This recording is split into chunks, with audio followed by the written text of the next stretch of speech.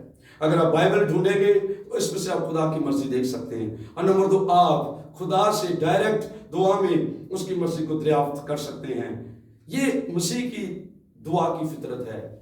خداوند خدا کرے کہ آپ سارے اس دعا سے اسباق سیکھیں اور اس طرح کی سچی دعائیں کر سکیں جو کبھی رک نہیں سکتی ہیں. خداوند اس کلام کے وسیلے سے آپ سب کو بہت برکت دے. Thank you.